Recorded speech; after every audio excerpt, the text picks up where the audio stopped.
நம்ம வீட்டில் திடீர்னு பவர் கட் ஆனால் கரண்ட் எங்கே போச்சு, மறுபடியும் எப்படி வருதுன்னு பலரும் யோசிச்சிருப்பாங்க. அது என்ன ஏதுன்னு முழுசாக பார்க்கலாம் வாங்க. முதல்ல நம்ம வீட்டுக்கு வர கரண்ட்டு பவர் ஸ்டேஷனில் உருவாக்குறாங்க. அங்கே இருந்து அது பெரிய டிரான்ஸ்மிஷன் லைன் மூலமாக சப்ஸ்டேஷனுக்கு வருது. அப்புறம் டிரான்ஸ்ஃபார்மர் மூலமாக வோல்டேஜை குறைச்சி நம்ம ஏரியா இபி லைனுக்கு வருது.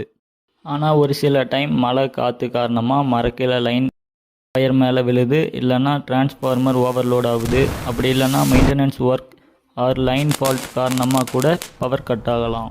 உதாரணத்துக்கு ஒரு ஒயர் தளர்ந்து ஷார்ட் சர்க்யூட் ஆனால் இபி சிஸ்டம் உடனே அந்த சர்க்யூட்டை ஆஃப் பண்ணிடும்.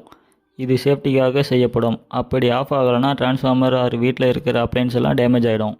பவர் கட் ஆனதும் சப்ஸ்டேஷனில் இருக்கிற ப்ரொடக்ஷன் சிஸ்டம் ஃபால்ட் எங்கே இருக்குதுன்னு கண்டுபிடிக்கும். இதில் சர்க்யூட் பிரேக்கர், ரிலே மாதிரியான சிஸ்டத்தை பயன்படுத்துகிறாங்க. சில ஃபால்ட்டு டெம்பரவரியாக இருக்கும். உதாரணத்துக்கு ஒரு மரக்கில் வயர் மேலே மோதி சில வினாடியிலேயே பழைய நிலைக்கு போயிட்டால் சிஸ்டம் தானாகவே கரண்ட்டை மறுபடியும் ஆன் பண்ணும். இதை ஆட்டோ ரீக்ளோஸ்னு சொல்கிறாங்க. அதனால தான் சில நேரத்தில் கரண்ட்டு போயிட்டால் சில வினாடியிலேயே மறுபடியும் வந்துடுது. ஆனால் பெரிய ஃபால்ட்டாக இருந்தால் இபி ஸ்டாஃப் வந்து சர்க்யூட்டை செக் பண்ணுவாங்க. அவங்க ஃபால்ட்டான ஒயர், ஃபியூஸ், டிரான்ஸ்ஃபார்மர் இல்லைனா கம்பத்தில் பிரச்சனையை சரி பண்ணுவாங்க. பிரச்சனை சரியான அப்புறம் சப்ஸ்டேஷனில் இருந்து மறுபடியும் பவர் சப்ளையை ஆன் பண்ணுவாங்க. இது கரண்ட் டிரான்ஸ்ஃபார்மர் வழியாக 230 வோல்டேஜாக குறைக்கப்பட்டு மறுபடியும் நம்ம வீட்டுக்கு வருது.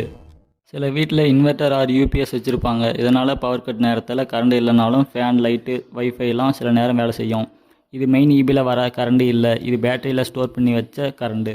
மெயின் லைன் சரியானதும் மறுபடியும் இபியில் இருந்து கரண்ட் வரும். அதே நேரத்தில் இன்வெர்ட்டரில் இருக்கிற பேட்டரி சார்ஜ் ஆக ஆரம்பிக்கும். சிம்பிளாக சொன்னால் பவர் கட் ஆன அப்புறம் கரண்ட் மறுபடியும் வரத்துக்கு முதல்ல ஃபால்ட்டை கண்டுபிடிக்கிறாங்க. அதை சரி பண்ணி சப்ஸ்டேஷனில் இருந்து கரண்ட்டை மறுபடியும் அனுப்புகிறாங்க. இந்த ப்ராசஸ் சில வினாடியிலேருந்து சில நிமிஷம் வரைக்கும் டைம் எடுத்துக்கும். இந்த வீடியோ உங்களுக்கு பிடிச்சிருந்தால் லைக் பண்ணுங்கள், ஷேர் பண்ணுங்கள்.